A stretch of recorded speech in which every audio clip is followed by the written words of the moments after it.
Hello guys, I'm going to be showing a tutorial on how to play old games like Star Trek, Voyager, Elite Forces or Dark Forces 2 on a modern PC which is running on Windows 10 without any compatibility issues.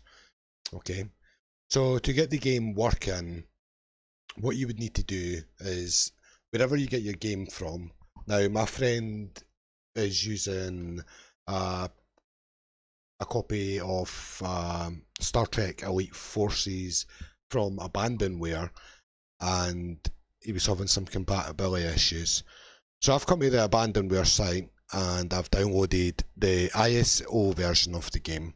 I also downloaded the game extras, the no CD patch, and the patch for graphic glitches and fixes within the game.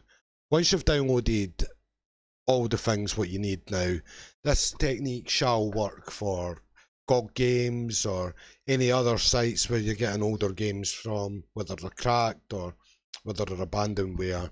The same technique will work for any of these older games. So to achieve it, what you need is this software here called dgVoodoo 2. I don't know why they've not partnered with GOG, because they're a fantastic company. What they do is they give the graphics drivers to work for older games on current generation computers. You come down to, I don't know if my mouse is showing on my OBS, it's not, so under incremental update to 2.63, you've got this one here, dgVoodoo. Click on that and you're going to download it, okay? Now if you want it, at the very top of the page, you've got some fixes for the 3DFX Splash DLLs, or you've got the D3D compiler. I don't use them, I just download the dgVoodoo 63, and inside it you've get the dgVoodoo CPL and you get a 3DFX folder. That's the two things that you're going to need. Now I've already extracted this to a folder on my computer which I use for emulator tools, like I've got a 3DS decryptor and stuff like that. This is where I extracted the dgVoodoo CPL. So inside the folder you've got the dgVoodoo CPL and you've got the 3DF fix. What you would do is, you don't need to open it just now, you would just copy that. You're going to copy that and then you're going to find where you're put your game, where you installed your game to. So my games are in PC software and PC games. As you can see, I've got quite a few old ones here. I'm going to go for Star Trek Elite Forces, and I would just paste it in here. I've already done that, so I don't need to replace it. I've also put the patch no CD in here as well. So once you're inside this folder, make sure that you come to the 3DFX folder. Now depending on what architecture you want to use, you can go for x86 and copy these 4 folders, copy and paste, or if you want to use x64, you can copy and paste. It's a personal choice depending on what game it is really. The more modern you would go for the x64, the older you would go for x86. Once you've done that, inside your game folder, open up dgVoodoo CPL, and on the start screen you're going to be welcomed with under the general tab. Under the output API, just choose the best available one. Don't change that to any of these other D3D ones. Just leave it under best available and it will automatically choose the best one. Under adapter, make sure, see I'm using an NVIDIA GeForce Titan. I've got 2 of them on my computer. I just use all of them. Appearance, now Grant, I know you said that you like to play windowed for the sake of like streaming. Me, I go for full screen. Now under Windows you can stretch it, you can fix the aspect ratio or whatever. I'm going to go for full screen and I'm going to display it as stretched. Now, because I'm recording in OBS and my OBS is also set up for streaming, the game when I load it up will only show like 90%. I've hidden some of the context menus in the UI for OBS where I would place my chat and my game camera and stuff like that. So, but I will see the game full screen on my monitor or my TV, which is I'm using a 4K TV. Now, if you do want to run the game full screen and you're having issues with it, if you're using NVIDIA, you can open up your NVIDIA control panel and come down to DSR factors and make sure that you check these boxes.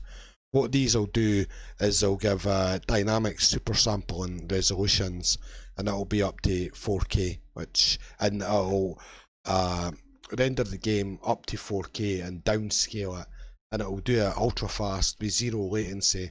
So you could essentially play like a 4K game at a resolution of 720p, and it'll still look super sharp. If you're having problems with the DSR factors, then you need to make sure that under your resolution,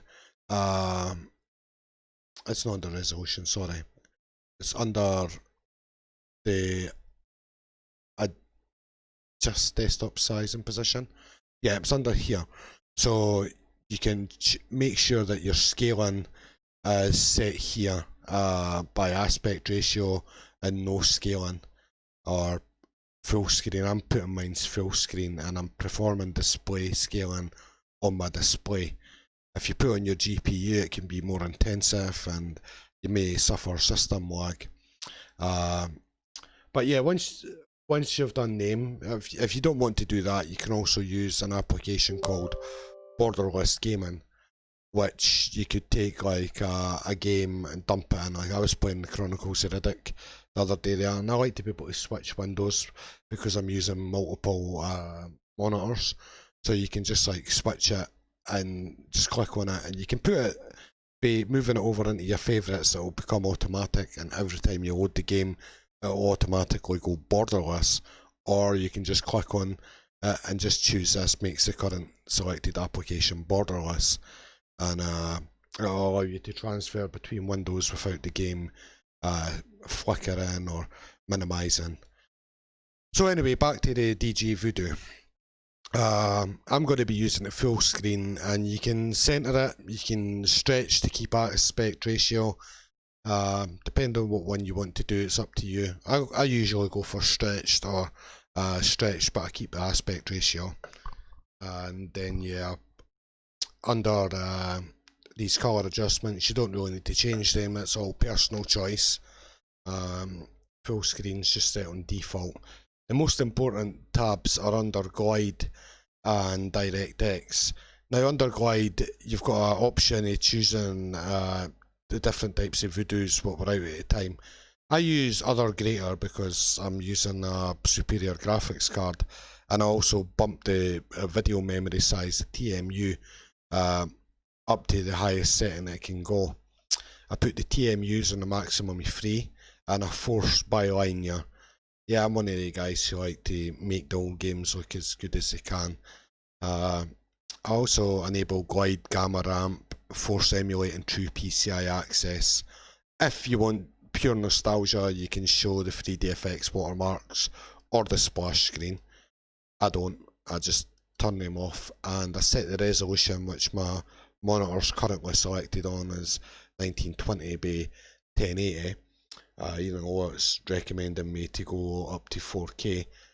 Just set it up on your desktop resolution size if you want full screen, and you can put anti-aliasing on your MSAA, and I've got up to 8 times. I force resync because, well, I don't want screen tearing, and modern day graphics cards can handle all the bells and whistles without any latency issues. I also force 16-bit depth buffer and enable inactive app state. Lastly, the last tab's your most important, is your DirectX, and if this option here where it's dgVoodoo Virtual 3D Accelerated Card. If you choose any of these other ones, you're going to end up with problems. Make sure that it stays on the Virtual 3D Accelerated Card. Then you can go on and you can put anisotropic filter in. You can disable map mapping if you want. Application controls, full screen, Windows state, and so on. You can go for all of them. Again, you've got the nostalgia factors with the, you can have a dgVoodoo watermark if you want. Set your resolution and your video RAM, and then click apply and OK. Now when I run this game, it's going to display as full screen on my monitor, but it may not show as full screen on Streamlabs, because my Streamlabs set up for streaming games. So it'll be 1620 by 1200. I've got this game set. As you can see, I've got a black bar at the side where I would put my video overlay for the camera and the chat or the box art and so on. But that's the game running, no problem. Welcome to Voyager LCAR's menu system. Okay, Voyager. I actually played this game back in the day and it was fantastic. And I really liked the second one as well. It was good fun. But I never played it too much. One of my friends used to sit and play it. Then you can configure your game and you can change your options to suit yourself for your your video and stuff. But yeah, that's basically much it, guys. Let me just cancel out this game. There we go. And just I want to quit. Logging off LCAR's menu system. Okay. Thanks for watching, and if you've got any other problems through emulation or you want any tech advice, just feel free to ask. Good luck.